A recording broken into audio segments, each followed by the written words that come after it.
अंधेरी रात में हमारी जीप कच्चे रास्ते पर हिचकोले खाती चल रही थी। दिसंबर के इब्तिदाई दिन और चांद की आखिरी रातें की। सर्दी पूरे शबाब पर थी और मूसलाधार बारिश मुसलसल जारी थी।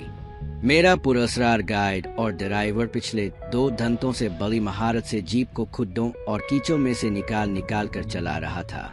जीप की तमाम बत्तियां सरहदी इलाका होने की वजह से बुझा दी गई थी। इसका नाम दिलावर था और पहले भी 1-2 बार मैंने मुख्तलिफ सफ़र किए थे, लेकिन आज का सफ़र मेरी जिंदगी का दुश्वार तरीन और ख़तरात से भरपूर होने वाला था। हम दोनों ने लंबी बरसातियां अपने लिबास पर पहनी हुई थीं, लेकिन बारिश की बौछारों ने हम दोनों को पूरा भिगो दिया था और ऊपर से सर्द हवाओं ने पूरे जिस्म की कुल्फी जमा रखी थी। लेकिन हमें ये तकलीफ बहरहाल बर्दाश्त करनी थी। अंधेरे में बारिश, सर्द हुआ और जीप की हल्की आवाज़ ही गूंज रही थी। इसके अलावा कुछ नहीं था। थोड़ी देर बाद अंधेरे में एक मकान का खाका उभरा तो दिलावर ने जीप मकान की तरफ मोड़ दी और मकान के दरवाजे के सामने लाकर ब्रेक लगा दी और इंजन बंद कर दिया। जीप की आवाज सुनकर अंदर से एक आदमी छतरी लगाए बाहर निकला और दिलावर के पास आ गया। बारिश में गंगा भरी के नहीं, इसने दिलावर से आहिस्ता से कहा कि मैं बमुश्किल सुन सका। ये कोड वर्ड था। गंगा का पानी काली माता ने पी लिया है, दिलावर ने भी आहिस्ता जवाब दिया। इसकी प्यास फिर भी नहीं बुझी। अजनबी ने आहिस्ता से फिर कहा, हम इसकी प्यास बुझाने आए हैं। दिलावर ने जवाब दिया, तो फिर अंदर आ जाओ। अब की बार अजनबी ने मेरी तरफ देखते हुए कहा। दिलावर ने मुझे उतरने का इशारा किया और खुद भी दरवाजे की तरफ बढ़ गया। मैं जल्दी से दूसरी तरफ से उतरा और दिलावर के पीछे चल पड़ा।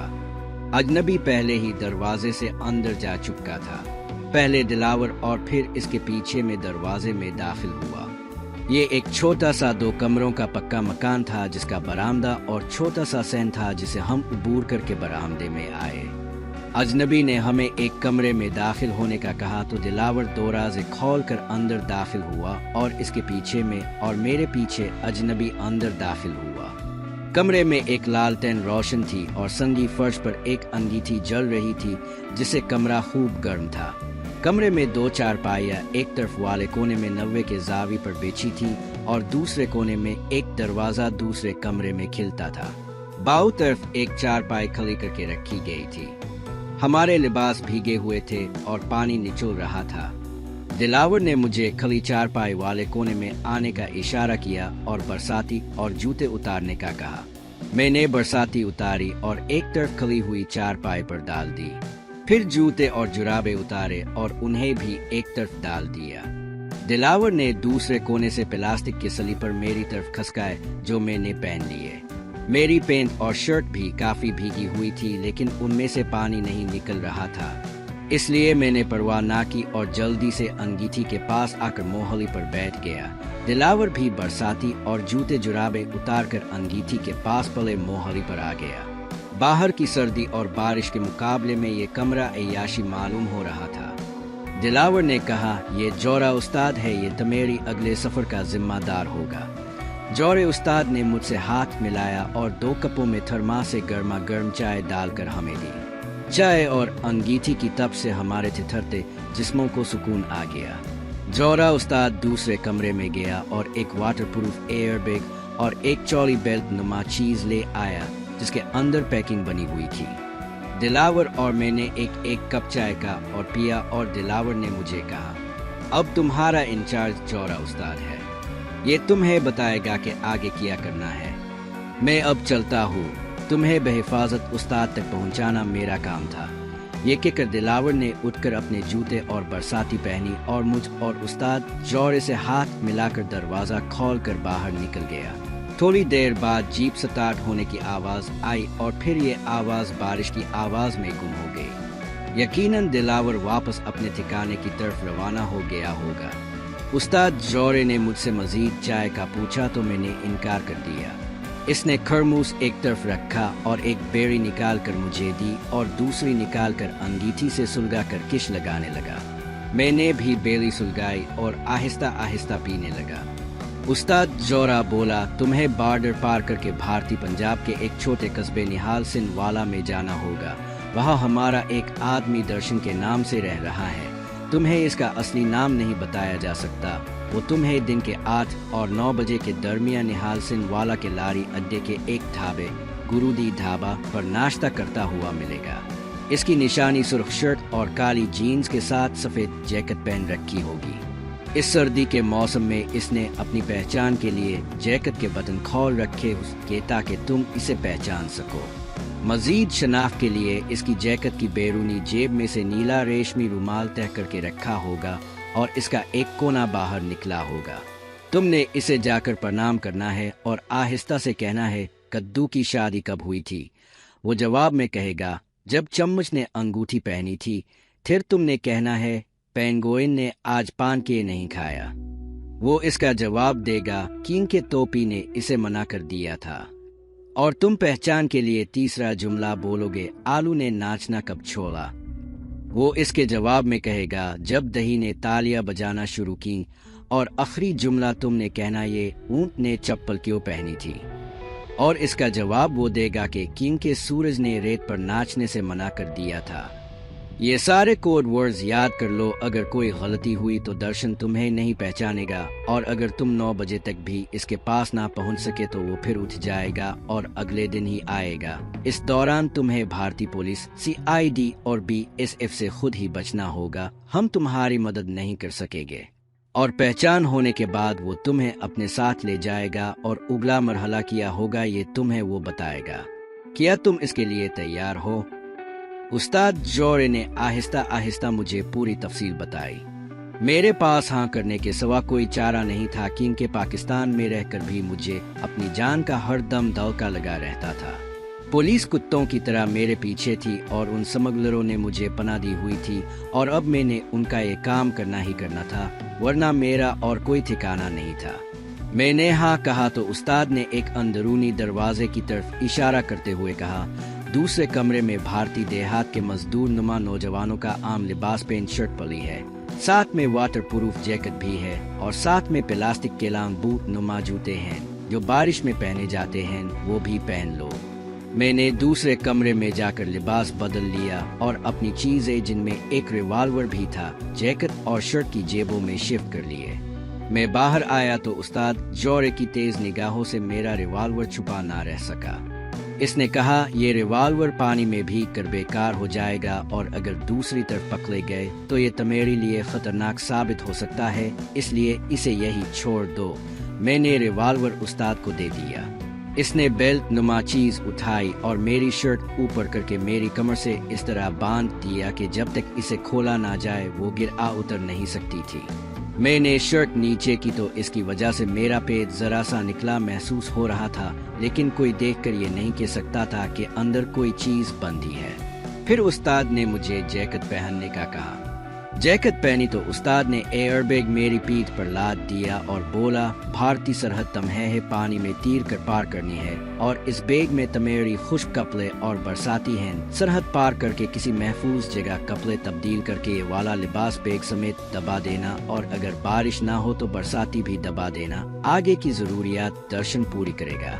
फिर इसने मुझे भारतीय करेंसी में 200 रुपए 50 और 10-10 के नोटों में दिए और बोला, सरहद पार करने के बाद ये तुम्हारी काम आएंगे। कोड वर्ड्स एक बार फिर याद कर लो। मैंने नोट शर्ट की और कुछ जैकेट की जेबों में डाल लिए। उस्ताद जोरे ने थर्मास से चाय निकाली और हम दोनों चाय पीने लगे। उस्ताद बोला, वैसे तो हमें बॉर्डर पार करने के लिए एक तवील रास्ता इख्तियार करना पड़ता है, लेकिन आज की तूफानी बारिश की वजह से कुदरत ने एक आसान और छोटा रास्ता बना दिया है। मैंने पूछा, कौन सा? उस्ताद बोला, यहाँ से 1 घंटे की मुसाफत पर एक बरसाती नाला बहता है जो आता तो भारत से पाकिस्तान है, लेकिन इसका एक जगह रास्ता ऐसा है कि वो वापस भारत की सरहद में सरहदी बाड़ से 400 मीटर तक अंदर जाता है और फिर 40-50 मीटर तक बाड़ के मुतवाजी बहता है और दोबारा भारत से पाकिस्तान में दाखिल हो जाता है। वो हिस्सा यहाँ से आध घंटा की मुसाफत पर है। आम हालात में इसे इस्तेमाल नहीं किया जा सकता क्योंकि इसमें कोई आर नहीं है। पाकिस्तानी रेंजर्स और भारतीय BSF की नजरों से पिच कर निकलना नामुमकिन होता है। लेकिन इस तूफानी बारिश में एक तो इसका बहाव बहुत तेज होता है, दूसरा बाढ़ की रोशनियां हर 10 मिनट के बाद 2 मिनट के लिए बंद हो जाती हैं, शायद शॉर्ट सर्किट से की वजह से या किसी और वजह से।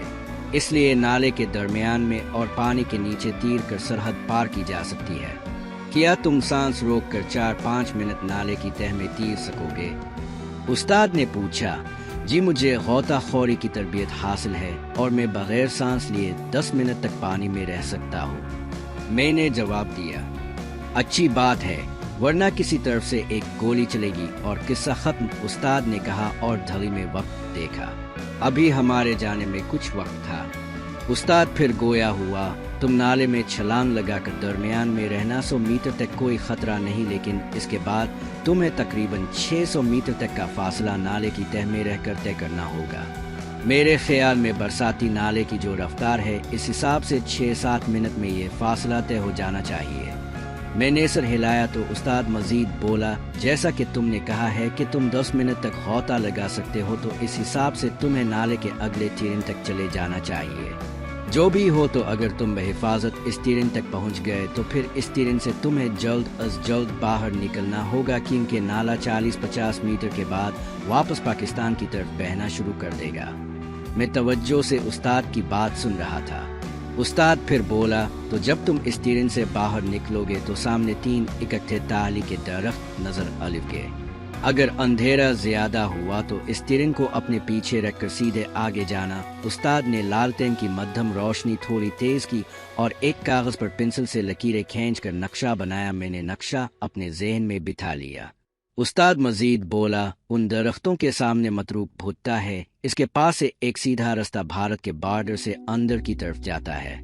ये उन देहातियों ने बनाया है जो बॉर्डर के आसपास रहते हैं और थोड़ डंगर चुराते हैं। तुमने इस रास्ते पर चले जाना है। रास्ते में कई कच्चे रास्ते दाएं बाएं काफी सारे देहातों को निकलेंगे। बस तुमने नाक की सीध में चले जाना है और फिर पक्की सड़क आएगी। इस सड़क के बाईं तरफ एक पुराना खंडर है, इससे एक रास्ता शुमाल मशरिक की तरफ जाता है। इस रास्ते पर तुम चलते जाओगे तो सीधे निहाल सिंह वाला कस्बे में पहुंचोगे। वो रास्ता निहाल सिंह वाला में जहाँ पक्की सड़क पर खत्म होता है, वहाँ बाई जानिब ही लारी अड्डा है और इसमें वो ढाबा है जिसका नाम गुरुदी ढाबा है, और इसी में तुम्हारी मुलाकात दर्शन से होगी। वो बड़े जुस्सी वाला और बड़ी बड़ी मूंछों वाला है, माथे पर तलक और काली माता के पुजारियों वाला हुलिया होगा इसका। क्या सारी बात समझ में आ गई है? मैंने हाँ में सर हिलाया तो वो खड़ा हुआ और मुझे अपनी बरसाती पहनने का कहा और खुद इसने एक चारपाई पर पली बरसाती पहन ली। मेरी बरसाती खुश्क हो चुकी थी, इसलिए जैकेट और बैग के ऊपर ही पहन ली। उस्ताद ने लालटेन को फूंक मार कर बुझाया और मेरा हाथ पकड़कर दरवाजे की तरफ बढ़ा। इसने दरवाजा को कुंडी लगाई और हम दोनों बरामदे से हैकर बैरूनी दरवाजे से बाहर निकले तो बारिश की सर्द बौछारों ने इस्तकबाल किया। उस्ताद ने पीरोनी दरवाजा ताला लगाकर चाबी बरसाती की जेब में रखी और मुझे पीछे आने का इशारा करके एक तरफ रवाना हो गया। मुख्तलिफ पगडंडियों और जार जेनकाव से एहतियात से गुजरते हम लोग चले जा रहे थे। हमारे जूते मखसूस किस्म के थे, इसलिए कीचड़ में उनकी आवाज नहीं पैदा हो रही थी। आम जूते श्लाप श्लाप से दूसरों को आगाह कर देते हैं। हमारे सफर का इख्तिताम एक बरसाती नाले पर हुआ जो जोर और शोर से और लबालब बा रहा था। उस्ताद ने मेरे कान के पास मुन करके कहा, यही वो नाला है जो तुम्हें भारत की सरहद पार कराएगा। अब बूटों के तस में एक बार फिर तायद करो ताकि पानी अंदर ना जा सके और बरसाती उतार कर नाले में छलांग लगा दो और नाले के दरमियान में रहना। और जो बातें मैंने तुम्हें बताई हैं याद रखना और अब अल्लाह का नाम लेकर तुम शुरू हो जाओ। रब राखा, मैंने बूतों के तस्मे तायद किए और बरसाती उतार कर जौरे उस्ताद को दी और इससे हाथ मिलाया और अंधेरे में नाले में छलांग लगा दी।